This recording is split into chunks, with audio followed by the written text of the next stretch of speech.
Brian's Winter, Chapter 2. For 2 weeks, the weather grew warmer and each day was more glorious than the one before. Hunting seemed to get better as well.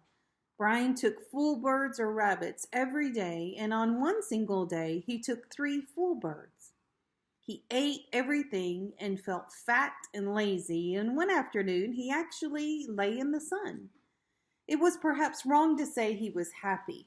He spent too much time in loneliness for true happiness, but he found himself smiling as he worked around the camp and actually looked forward to bringing in wood in the soft afternoons just because it kept him out rummaging around in the woods. He had made many friends, or at least acquaintances. Birds had taken on a special significance for him. At night, the owls made their soft sounds, calling each other in almost ghostly hoons that scared him until he finally saw one call on a night when the moon was full and so bright it was almost like a cloudy day. He slept with their calls and before long would awaken if they didn't call. Before dawn, as gray light began to filter through the trees, the daybirds began to sing. They started slowly, but before the gray had become light enough to see 10 yards, all the birds started to sing, and Brian was brought out of sleep by what seemed to be thousands of singing birds. At first, it all seemed to be noise, but he had learned and listened, and he found them all to be different. Robins had an evening song, and one they sang right before a rainstorm, and another when the rain was done. Blue jays spent all their time complaining and swearing, but they also warned him when something, anything, was moving in the woods. Ravens and crows were the same, squawking and cawing their way through the trees. It was all, Brian found, about territory. Everybody wanted to own a place to live, a place to hunt. Birds didn't sing for fun. They sang to warn other birds to keep away, saying to tell them to stay out of their territory. He had learned about property from the wolves. Several times he had seen a solitary wolf, a large male that came near the camp and studied the boy. The wolf did not seem to be afraid and did nothing to frighten Brian, and Brian even thought of him as a kind of friend. The wolf seemed to come on a regular schedule, hunting, and Brian guessed that he ran a kind of circuit. At night, while gazing by the fire, Brian figured that if the wolf made 5 miles an hour and hunted 10 hours a day, he must be traveling close to a 100-mile loop. After a month or so, the wolf brought a friend, a smaller, younger male, and the second time they both came, they stopped near Brian's camp while Brian watched, and they peed on a rotten stump, both going twice on the same spot. Brian had read about wolves and seen films about them and knew that they left sign, using urine to mark their territory.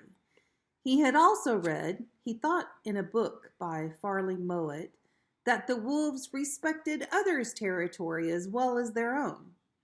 As soon as they were well away from the old stump, Brian went up and peed where they had left their sign.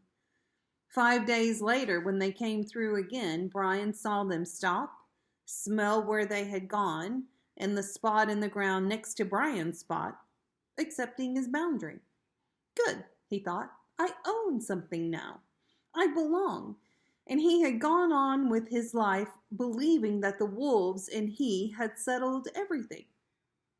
But wolf rules and Brian rules only applied to wolves and Brian. Then the bear came. Brian had come to know bears as well as he knew wolves or birds. They were usually alone, unless it was a female with cubs, and they were absolutely, totally devoted to eating. He had seen them several times while picking berries, raking the bushes with their teeth to pull the fruit off, and a godly number of leaves as well, which they spit out before swallowing the berries. And, as with the wolves, they seemed to get along with him. That is to say, Brian would see them eating, and he would move away and let them pick where they wanted while he found another location. It worked for the bears, he thought, smiling, and it worked for him. And this thinking evolved into what Brian thought of as an understanding between him and the bears. Since he left them alone, they would leave him alone. Unfortunately, the bears did not know that this was an agreement, and Brian was suffering under the misunderstanding that, as in some imaginary politically correct society, everything was working out. All of this made him totally unprepared for the reality of the woods. To wit, bears and wolves did what they wanted to do, and Brian had to fit in. He was literally awakened to the fact one morning during the 2-week warm spell. Brian had been sleeping soundly and woke up to the clunking sound of metal on rock. His mind and ears were turned to all the natural sounds around him, and there was no sound in nature of metal on stone. It snapped him awake in mid-breath. He was sleeping with his head in the opening of the shelter, and he had his face out, and when he opened his eyes, he saw what appeared to be a wall of black-brown fur directly in front of him. He thought he might be dreaming and shook his head, but it didn't go away, and he realized in the same moment that he was looking at the rear end of a bear. No, he thought with a clinical logic that surprised him.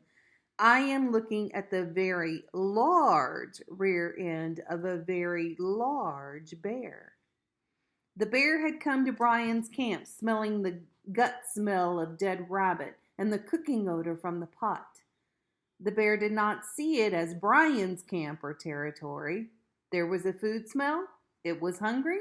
It was time to eat. It had found the pot and knife by the fire where Brian had left them and scooped them outside. Brian had washed them both in the lake when he finished eating, but the smell of food was still in the air. Working around the side of the opening, the bear had bumped the pan against a rock. At the same moment, it had settled its rump in the entrance of Brian's shelter.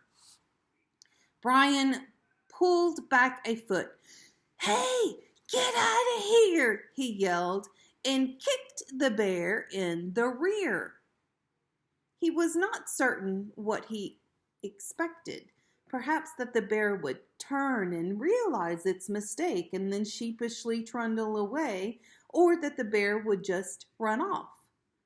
With no hesitation, not even the smallest part of a second's delay, the bear turned and ripped the entire log side of the shelter with one sweep of the front paw and a moist woof out of its nostrils. Brian found himself looking up at the bear, turned now to look down on the boy.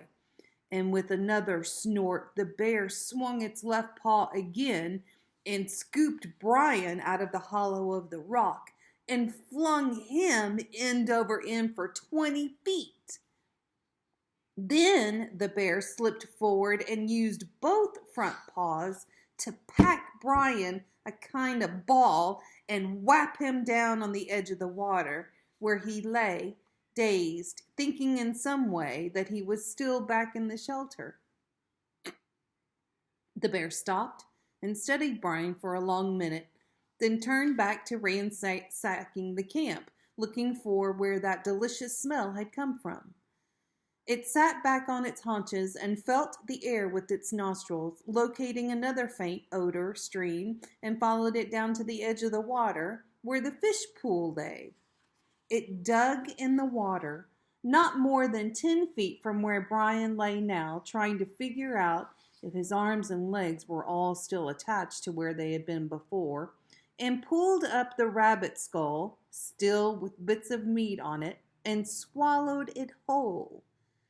It dug around in the water again and found the guts and ate them and went back to rummaging around in the pool. And when nothing more could be found, the bear looked once more at Brian, at the camp, and then walked away without looking back. Other than some minor scratches where the bear claws had slightly scraped him, it was more of a boxing action than a clawing one. Brian was in one piece. He was still jolted and confused about just exactly which end was up, but most of all, he was grateful. He knew that the bear could have done much more damage than it had. He had seen a bear tear a stump out of the ground like a giant tooth when it was looking for grubworms and ants. This bear could have easily have killed him and had actually held back. But as the day progressed, Brian found himself stiffening, and by the time he was ready for bed, his whole body ached, and he knew he would be covered with bruises from the encounter. He would have to find some way to protect himself, some weapon. The fire worked well when it was burning, but it had burned down. His hatchet and knife would have done nothing more than make the bear really angry, something he did not like to think about. And his bow was good only for smaller game. He had never tried to shoot anything bigger than a full bird or rabbit with it, and doubted that the bow would push the arrow deep enough to do anything but again make the bear really, really mad. He bundled in his bag that night the end of 2 weeks of warm weather. He kept putting wood on the fire, half afraid the bear would come back. All the while he tried to think of a solution. But in reality, the bear was not his primary adversary, nor was the wolf, nor any animal. Brian had become his own worst enemy because in all the busyness of hunting, fishing, and surviving, he had forgotten the primary rule. Always, always pay attention to what was happening. Everything in nature means something, and he had missed the warnings that summer was ending, had in many ways already ended, and what was coming would be the most dangerous thing he had faced since the plane crash.